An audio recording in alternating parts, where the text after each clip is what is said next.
bagaimana sih kita selaku calon alumni Al-Azhar, apa-apa saja langkah yang harus kita hadapi sebagai calon alumni Azhar ini, Ustaz? Baik, Ustaz, waktu dan tempatnya kami persilakan. Bismillahirrahmanirrahim. Assalamualaikum warahmatullahi wabarakatuh. Alhamdulillah. Wassalatu wassalamu ala sayyidina Rasulillah wa ala alihi wa sahbihi wa mawala. Allahumma salli ala sayyidina Muhammad al-fatih lima ughliq wal khatim lima sabaq nasiril haqqi bil haqq wal hadi ila siratikal mustaqim wa ala alihi haqqa qadrihi wa miqdarihi al-azim. Amma ba'd. Sebelumnya izin bertanya, suara saya terdengar di sana, Atengku?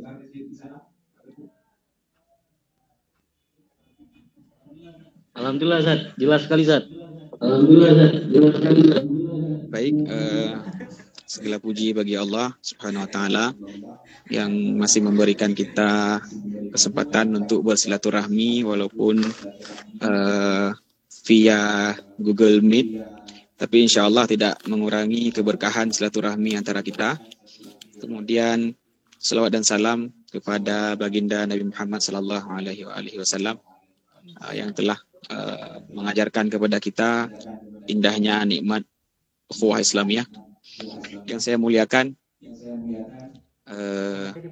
Ketua Keluarga Mahasiswa Aceh Tengku Budi Triyono beserta jajaran BPH dan pengurus. Saya muliakan Majelis Syura dan jajaran. Yang saya muliakan senior kami Kak Cud Endang. Selamat malam, Kak. Iya, beliau senior kita bersama, insya Allah pemateri yang luar biasa. Baik, izinkan pada siang waktu Kairo, ya, malam waktu Banda Aceh. Ini mohon maaf kalau agak sedikit gelap. Kebetulan sedang di warung kopi, baru selesai rapat juga dengan kawan-kawan persiapan kedatangan Syekh Usamah Said Azhari ke Aceh, insya Allah dalam momen pelantikan pengurus IKAD. Ya, mohon doanya dari kawan-kawan semuanya. Izinkan saya berbagi pengalaman tentunya. Kalau teori, saya yakin kawan-kawan lebih afqah minni dalam permasalahan teori, khususnya dalam permasalahan dakwah dan sebagainya. Namun sebelumnya saya mengapresiasi seminar dan webinar yang dilaksanakan oleh Departemen Litbang ini luar biasa. Pembekalan untuk calon alumni Al-Azhar yang akan balik ke kampung halaman dan menjadi duta Azhar di Aceh, insya Allah.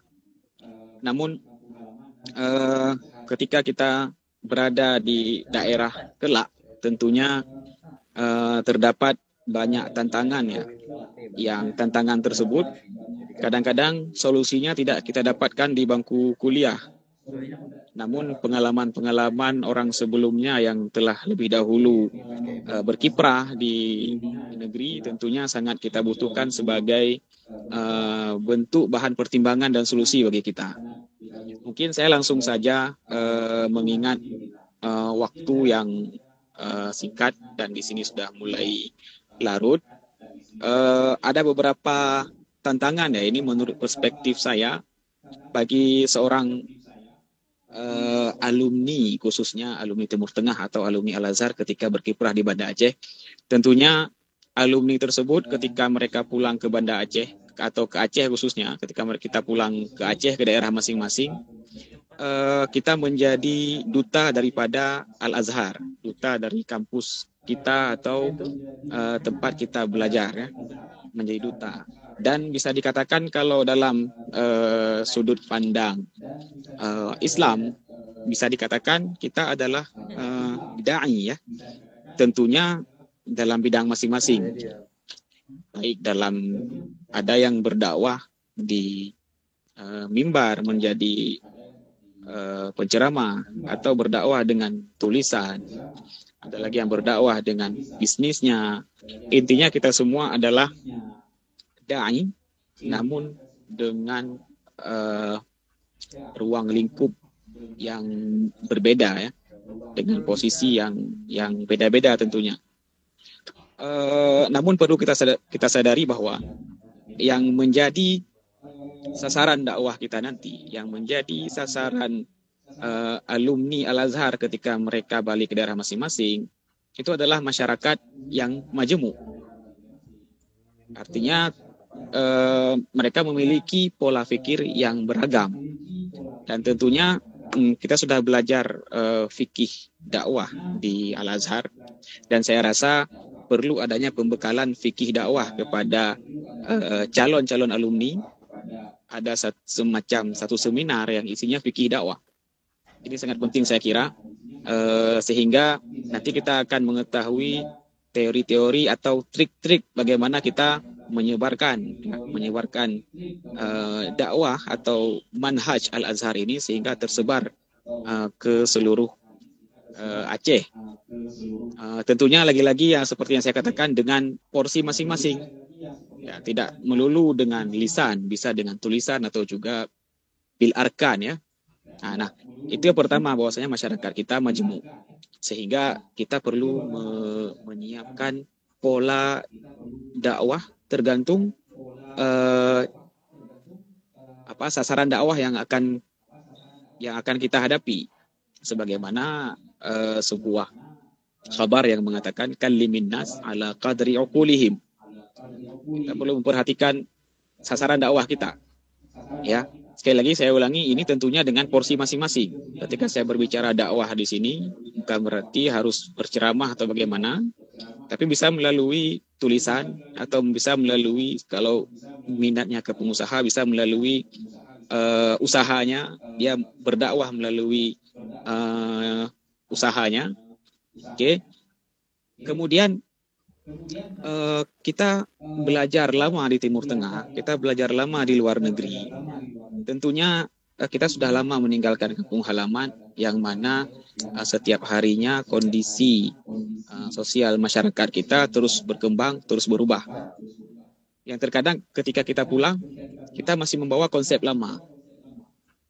Konsep ketika kita meninggalkan daerah kita, kemudian kita merantau, ketika kita pulang kita masih menganggap lahan dakwah kita ini masih seperti dulu. Nah, ini menjadi catatan penting bagi kita. Apalagi ketika kita pulang ke Timur Tengah, kita pergi ke Timur Tengah, kemudian kita balik ke daerah masing-masing, kadang terbawa gaya Timur Tengah itu ke daerah kita yang kadang-kadang di daerah kita belum terbiasa dengan hal tersebut. Maka sekali lagi kita perlu mempelajari sosiokultural ya, dan mempelajari psikologi masyarakat tempat kita akan menyebarkan risalah Al-Azhar tersebut. Maka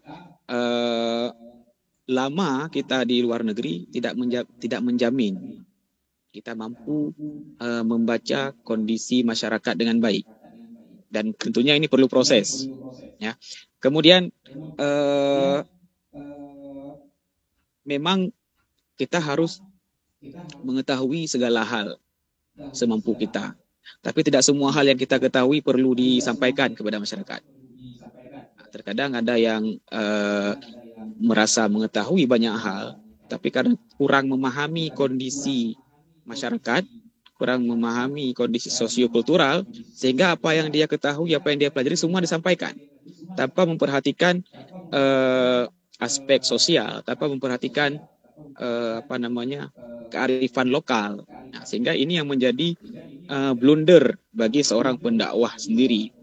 Dalam hal ini saya katakan pendakwah, tentunya saya ulang-ulang lagi dengan porsi masing-masing tadi, menjadi blunder ketika seseorang mengatakan semua yang dia ketahui. Memang kita idealnya mengetahui banyak hal, tapi tidak semua yang kita ketahui itu harus kita sampaikan. Ya. Kemudian kawan-kawan semua yang dirahmati Allah, saya memperhatikan terkadang kita yang pulang dari Timur Tengah itu seringkali mengungkapkan istilah-istilah yang agak rumit. Ya. Kita yang pulang dari Timur Tengah sering menggunakan istilah ketika berdakwah kepada masyarakat, ketika menyampaikan sesuatu, kita sering terbawa dengan mengungkapkan istilah-istilah kitab yang tentunya masyarakat ya tidak tahu. kita menggunakan istilah-istilah yang sering kita gunakan di Mesir misalnya. Ya, saya katakan misalnya ini permasalahan ini sangat ghamid misalnya. Kita menggunakan istilah ghamid. Masyarakat tidak mengetahui apa arti ghamid. Istilah itu sering kita gunakan dalam percakapan kita sehari-hari di Arab. Nah, apabila istilah tersebut disampaikan dalam berdakwah dan tidak diterjemahkan, tidak dijelaskan, tentunya ini menimbulkan masalah baru.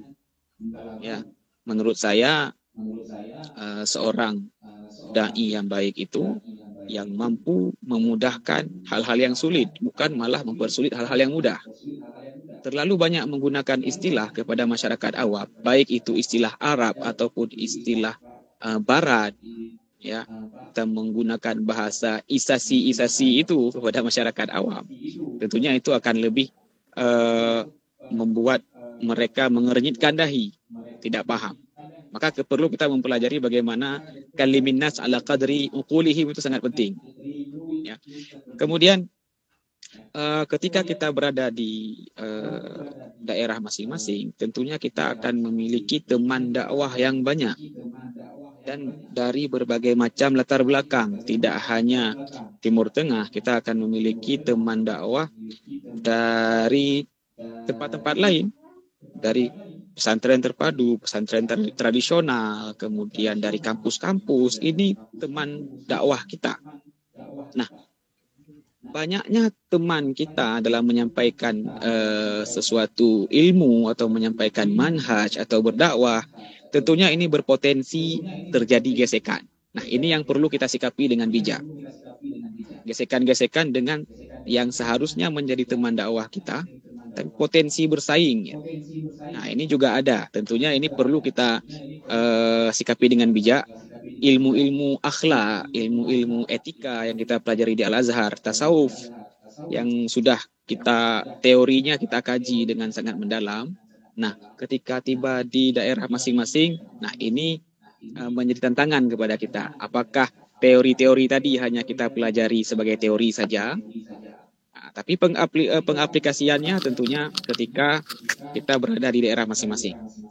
Nah, kemudian bagi seorang dai, khususnya alumni Al-Azhar atau alumni Timur Tengah lainnya, yang pertama perlu memahami materi dakwah yang dia sampaikan. Ya. Kemudian juga memahami realitas masyarakat. Ini sangat penting. Memahami tentunya masyarakat perkotaan itu tidak sama dengan masyarakat yang tinggal di pedesaan. Nah, uslub yang kita gunakan ya untuk menyampaikan risalah Al-Azhar dengan porsi kita masing-masing tentu harus kita bedakan. Uslub masyarakat di kota dengan uslub masyarakat di pedesaan. Ya. Kemudian menggunakan bahasa yang mudah dimengerti. Ini kesimpulan dari yang saya katakan tadi, ya, menggunakan bahasa yang mudah dimengerti, kalimin nas ala qadri uqulihim. Ya. Kemudian sebisa mungkin menjauhi pembahasan-pembahasan khilafiyah, tidak jika pembahasan tersebut tidak pada tempatnya. Pembahasan khilafiyah itu pembahasan-pembahasan yang sensitif jika ditujukan untuk mencari benang merah, tentunya ada tempatnya. Diskusi ilmiah itu ada tempatnya. Bukan di warung kopi, bukan mengajak orang-orang yang tidak paham, bukan di depan masyarakat awam. Ya, tentunya Anda lebih paham bagaimana menyikapi sebuah perbedaan pendapat. Ya, ada ruang ilmiah, ada ruang publik. Tidak semua hal-hal yang berbau ilmiah itu dapat disampaikan di publik. Karena tidak semua publik itu memahami hal-hal yang sedang kita perdebatkan. Okay. Menjauhi hal-hal yang berpotensi terjadi perpecahan dalam masyarakat. Ini perlu kita ingat baik-baik karena kita semua mengetahui bahwa Al-Azhar itu mengajarkan ajaran yang wasatiyah, yang moderat, yang tidak terlalu ekstrim ke kanan, namun juga tidak terlalu ekstrim ke kiri. La ifrat wa la tafrit. Ini perlu kita camkan bersama-sama. Maka menurut saya dakwah yang dilakukan oleh guru-guru kita, oleh masyayikh kita, itu sangat ideal ya. Tentunya kita bisa melihat bagaimana cara mereka berdakwah tidak hanya dengan lisan ataupun tulisan, tapi bil hal. Tentunya dakwah dengan hal ini lebih ngena di hati sasaran dakwah daripada dakwah dengan lisan ataupun bil lisan. Kemudian tadi saya membaca judul yang disampaikan oleh panitia, kenapa harus pulang? Ya, kenapa orang-orang yang belajar di luar negeri itu harus pulang? Menurut saya, ya tidak wajib Anda pulang atau tidak. Itu pilihan hidup masing-masing. Tidak wajib. Namun, lagi-lagi menurut saya, sebelum saya pulang ke Aceh, saya pernah mendapatkan pesan dari guru saya bahwa yang kita pelajari di Al-Azhar itu sangat banyak ilmu yang kita pelajari, namun ada kewajiban pada kita yaitu zakat ilmu. Zakat ilmu. Nah, atau wakaf ilmu. Maka kalau ditanya kenapa harus pulang ke Aceh, ya jawabannya diantaranya itu kita wakaf ilmu ke masyarakat kita, tempat di mana kita dilahirkan, tempat di mana tanah air kita lebih aula ya. Kemudian yang kedua, kenapa harus pulang ya adalah untuk berbakti. Berbakti. Selain untuk meniti karir tentunya. Ya, mungkin menurut saya itu alasan kenapa kita harus pulang. Maka saran dari kami, terutama untuk kami sendiri, terus belajar, ya, terus bersinergi, ya, terus menguatkan relasi ketika berada di luar negeri. Itu insya Allah sangat membantu ketika kawan-kawan pulang ke sini kelak. Kemudian kita doakan semoga semua rekan-rekan di KMA, calon alumni Al-Azhar, diberkahi oleh Allah ketika pulang ke daerah masing-masing menjadi lampu penerang ya bagi daerah masing-masing, menjadi solusi bagi setiap masalah, bukan menjadi penambah masalah bagi masyarakat. Kita doakan seperti itu. Amin ya rabbal alamin. Mungkin hanya itu beberapa sharing yang dapat saya sampaikan. Semoga bermanfaat. Assalamualaikum warahmatullahi wabarakatuh. Waalaikumsalam warahmatullahi wabarakatuh. Terima kasih kami ucapkan kepada Ustaz Salim Mudatsir. Masya Allah, nasihatnya sangat kena di hati ya. Ini seolah-olah kami baru menerima ilmu baru yang belum kita dengar dari siapapun. Karena memang pengalaman itu sangat mahal kalau dibeli. Luar biasa. Terima kasih, kita beri tepuk tangan untuk Ustaz Salim Mudatsir. Mungkin ada sisi pertanyaan? Ya, nggak usah. Oke, Ustaz, mungkin untuk berhubung sini waktu tadi ada kesalahan teknis, kita juga mulainya agak lama. Mungkin kita tidak usah menggunakan sesi pertanyaan lagi, Ustaz. Mungkin langsung ke pembicara selanjutnya. Ini tidak kalah hebat juga dari ustazah kita yang pengalamannya, gak usah kita tanya lagi bagaimana sepak terjangnya. Nah, langsung saja kita dengar nasihat-nasihat dari ustazah kita, Ustazah Cut Endang. Kepada Ustazah Cut Endang, waktu dan tempat kami persilakan dengan segala hormat. Baik. Auzubillahiminasyaitonirrajim. Bismillahirrahmanirrahim. Assalamualaikum warahmatullahi wabarakatuh. Waalaikumsalam warahmatullahi wabarakatuh. Hamdan wa syukran lillah, nahmaduhu wa nasta'in wa nastaghfiruh wa na'udzu billahi min sururi anfusina wa min sayyiati a'malina. Allahumma shalli ala sayyidina Muhammad wa ala ali sayyidina Muhammad.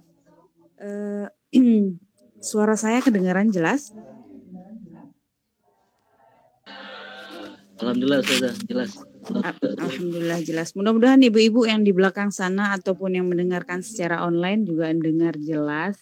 Kita para wanita, karena saya dikasih judul tentang wanita, tantangan akademik wanita dan kiat-kiat menghadapinya. Baik, langsung aja. Sebelumnya saya juga mau ngucapin terima kasih untuk Al-Mukarram, Ketua KMA yang telah memberikan amanah kepada saya untuk sharing. Kemudian juga para pemateri, Ketua IKAT kita juga, Ustaz Khalid, Ahlan wa sahlan. Kita ketemu lewat online walaupun sama-sama di Banda Aceh. Oke, mudah-mudahan ketemu offline nanti segera insyaallah. Baik. Saya langsung aja berhubung waktu juga sudah sangat lambat ya, sudah ngaret ya. Baik, berbicara tentang wanita dan akademis ini sangat sebenarnya sangat rumit ya ketika seorang wanita perempuan sudah menikah kemudian memutuskan untuk sekolah lagi bukan hal yang mudah, tapi bisa, tapi nggak mudah dan nggak akan pernah mudah karena memang sulit. Pertama wanita ini secara biologisnya sifatnya tuh kan emosional, semua pakai hati, apa-apa pakai perasaan. Jadi solusinya apa? Nah, kadang-kadang berarti solusinya kita harus lebih rasional dan tenang dalam menghadapi problematika permasalahan-permasalahan yang akan kita hadapi ketika kita melanjutkan pendidikan, gitu kan? Nah, karena dengan kita tenang itu akan ada solusi. Nah, kalau gabu, lihat kecoa aja gabu, maka tidak akan ada solusi, gitu. Nah, jadi kunci dari pertama itu adalah tenang, sehingga setiap permasalahan itu akan terselesaikan dengan baik. Kemudian sifat perempuan ini kan multitasking. Multitasking itu sehingga membuat kita kadang-kadang kehilangan fokus. Kita tuh maunya semuanya dihandle gitu. Tapi somehow di waktu yang sama kita melupakan fokus apa tujuan kita kemari. Apa tujuan kita melakukan hal A, B, C, dan D. Nah, jadi mungkin itu secara simpelnya bahwasanya sifat-sifat perempuan yang cenderung lebih emosional, berperasaan ini perlu sedikit kita kurangi sehingga lebih rasional untuk menjaga kewarasan juga dalam melanjutkan pendidikan, gitu kan. Jadi yang hal-hal istilahnya remeh-temeh yang nggak perlu dipikirkan nggak usah. Kita fokus saja sama tujuan, gitu. Jadi jangan cengeng kalau bahasa saya, jangan cengeng dalam menghadapi dan menjalani pendidikan ini, karena memang sulit, dan kita orang-orang pilihan yang Allah beri kesempatan, kemampuan untuk menapaki jalan yang sekarang kita tapaki. Nah, kemudian kita berbicara tentang wanita, perantauan, dan sejauh mana kebermanfaatan kita setelah kita menuntut ilmu. Untuk itu pulang menjadi satu hal, bisa saya katakan kewajiban. Kenapa? Karena kalau ilmu banyak nggak bermanfaat sama saja. Kemudian ketika kita pulang nanti kita harus menyesuaikan diri dengan keadaan seperti yang dikatakan Tengku Khalid sebelumnya. Tapi istilahnya kalau bahasa simpelnya saya nggak mau panjang-panjang. Jangan kasih ish untuk rakyat Aceh yang terbiasa makan nasi. Awak Aceh ini, orang Aceh ini biasa makan pulut. Betajo ish, tidak terbiasa mereka. Jadi sehingga perlu ada penyesuaian dalam penyampaian substansi ya, materi-materi, kemudian cara teknis ya. Bukan cuma substansinya, caranya juga kita lihat. Siapa mukhatabnya, ibu-ibu kah, urun tuha kah, beta labo jumendu. Nah, nanti akan terjadi gesekan-gesekan, terutama dengan umur kita yang masih muda, kita masuk dalam komunitas masyarakat itu nggak gampang diterima. Tapi disitulah tantangannya, disitulah ujiannya, disitulah makin banyak pahalanya. Nah, kemudian bagaimana stigma bahwa wanita itu harus tinggal di kampung halaman, tidak perlu menuntut ilmu karena ujung-ujungnya dapur, sumur ya gitu ya. Kalau menurut saya secara subjektif dan mungkin enggak subjektif juga, tetapi segala hal yang di dapur kah di sumur itu butuh pengetahuan, butuh mindset. Sekolah ini kan bukan cuma tentang teori, tetapi tentang view of world-nya gitu. Bagaimana kita menjalani hidup, bagaimana kita mengatasi sebuah masalah. Karena memang perempuan ini dirancang bukan hanya seperti lelaki yang sanggup menderita, merasakan pain, tapi juga sanggup merasakan misery, istilahnya ketangguhan dalam menikmati penderitaan. Ya buktinya saja kita sanggup melahirkan, menyusui yang itu memang sangat-sangat sulit gitu ya. Jadi nanti kalau adik-adik atau teman-teman yang sudah menikah akan merasakan. Tapi overall, be strong, jangan takut dengan siapapun, dengan apapun itu nggak perlu takut. Oh, nggak ada kenalan di negara ini, nggak ada kenalan kalau mau berjalan ke sini, jalan saja. Allah ada bersama kita. Yang perlu kita buktikan apa? Buktikan diri kita kepada Allah, karena apapun yang kita lakukan itu nggak ada sia-sia. Saya secara pribadi bangga sama kalian. Ya, sama kamu itu, kamu yang di belakang sana, para wanita-wanita hebat yang berjuang di negeri orang. Apapun kesalahan yang sudah kita lakukan di masa lalu, ataupun kita tidak menyadari potensi yang ada dalam diri kita itu, it's okay. That's okay. Kenapa? Kamu still breathing. Kita masih bernafas saat ini, itu berarti Allah masih punya harapan sama kita.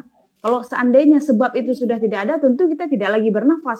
Ini sekarang kita masih Allah berikan waktu untuk bernafas. Berarti Allah masih punya harapan pada kita. Faktanya kita masih hidup. Berarti Allah mempunyai ekspektasi kepada kita. Jadi it's new beginning. It's new life. Ini adalah hidup yang baru. Ini adalah permulaan yang baru. Yang sudah berlalu biar berlalu. Sekarang saatnya memulai yang baru. Bahwasanya prove it. Buktikan sama Allah kalau kita ini ada sih kebermanfaatannya. Ada hal baik yang bisa kita lakukan selama Allah kasih kesempatan kita masih hidup. Nah, saya sedikit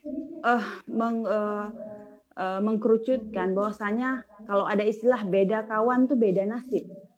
Jadi kalau kulit ketemu kayu jadi beduk pukul apa itu? Apa istilahnya? Menyuruh Aceh puy. Takun. Kalau beduk itu dipukul, kemudian kalau kulit ketemu minyak jadi kerupuk jengek. Kalau kulit ada ditulis di atasnya ayat Al-Quran, pasti dimuliakan. Nah, begitu juga kita dalam memilih kawan, kita beda kawan beda nasib. Jadi teman-teman semua, adik-adik yang saya sayangi, terutama itu para cutnya Adin yang di belakang sana, ataupun yang online, bahwasanya pintar-pintarlah memilih teman. Karena beda teman, beda nasib. Ya. Kemudian gunakan luangmu, gunakan uangmu, gunakan peluangmu, gunakan pulangmu untuk menjadi manusia seutuhnya yang bisa berbuat untuk sesama. Sekecil apapun, karena setiap orang ini kan nggak mungkin semuanya jadi kepala. Ada yang jadi tangan, ada yang jadi kaki, ada yang jadi badan. Kita semua berbeda, dalam garis berbeda. Kita kan bukan dalam racing, berlomba antara satu alumni dan alumni yang lain, tidak. Tapi kita punya jalan takdir masing-masing yang seharusnya saling melengkapi. Dan mungkin ini menjadi evaluasi kita bersama. Nanti kalau seandainya Tengku Khalid juga mendengar, mungkin kakak-kakak, senior-senior sama adik-adik yang ini terasa ada gap karena begitu lama waktu yang berjalan. Mungkin nanti Tengku Khalid bisa kembali menyambung silaturahmi antara adik-adik yang ke bawah ini, mungkin memang tidak kenal lagi sama yang atas-atas gitu. Tapi satu hal yang perlu saya ingatkan, yang perlu sama-sama kita evaluasi, bahwasanya kita ini satu keluarga. Atas nama yang sudah pernah ke Kairo, sama-sama di KMA, kita ini satu keluarga, saudara kandung, bukan saudara tiri. Jadi tidak ada perlu rasa tidak enak, segan. Tidak kenal bukan berarti tidak baik. Tidak Hana Menturi bukan berarti nggak asik.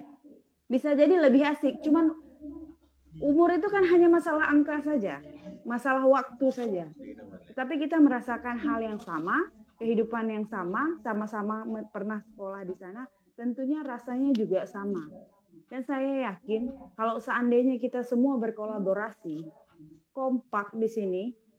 Insya Allah Aceh bakal menjadi bumi Al-Quran, bakal menjadi daerah yang benar-benar menjalankan syariah. Ketika kita saling mendukung. Jadi teman-teman yang sudah tingkat 4 yang tidak ada rencana melanjutkan, pulang.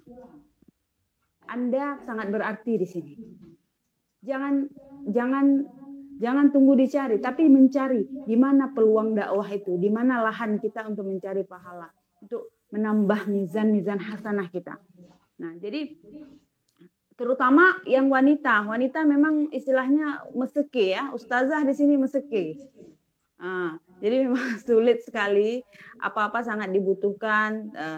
Dan satu hal yang perlu kita siapkan selain materi juga yaitu mental ya. Mental ini mungkin pinter tapi nggak bisa menguasai audiens juga menjadi sebuah kendala. Tetapi insya Allah dalam seiring jalan waktu, makanya menurut saya belajar berorganisasi, belajar menjadi pembicara itu sangat baik, sangat bagus sebenarnya. Public speaking mungkin perlu ditingkatkan public speaking karena memang itu menjadi kendala utama nanti para tengkuwati ini ketika pulang. Nah itu kebanyakan yang curhatnya itu nggak berani padahal pintar cuman tidak berani. Nah untuk itu memang keberanian itu perlu dilatih terus biar nanti seiring jam terbang tinggi lah. Saya nggak mau ngomong banyak-banyak karena nggak perlu ngajarin ikan berenang karena tengku-tengku semuanya adik-adik yang akhwat juga, yang ikhwan juga pasti sudah pintar berenang, jadi nggak perlu saya ajarin berenang lagi. Cuma satu hal, memang kita harus kembali bulatkan tekad, terutama yang perempuan. Tentu nggak mudah, jalan ini nggak mudah, tapi kamu bisa, insya Allah bisa. Ya, tadi saya katakan bahwasanya kenapa sekarang kita masih hidup? Karena Allah masih ada harapan dalam hidupnya kita. Allah yakin kalau kita akan melakukan satu good deeds di dunia ini yang bisa memberikan manfaat untuk sesama. Untuk itu, prove it, buktikan. Kamu bisa. Semua orang punya masalah, semua orang punya problematika masing-masing. Tapi yakin Allah ini selalu berada di samping kita, mendengar dan mengijabah semua doa-doa kita. Baik, mungkin sekian aja Tengku Kadahan. Iya Kadahan ya, bukan ya, moderatornya siapa nih?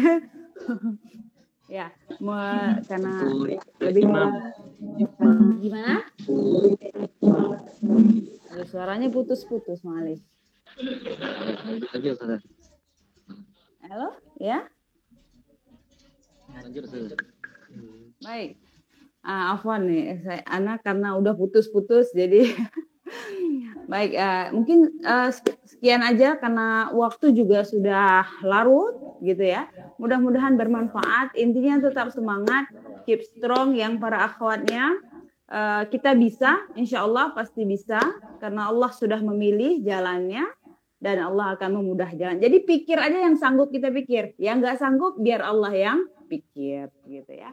Wabillahi taufiq. Wassalamualaikum warahmatullahi wabarakatuh.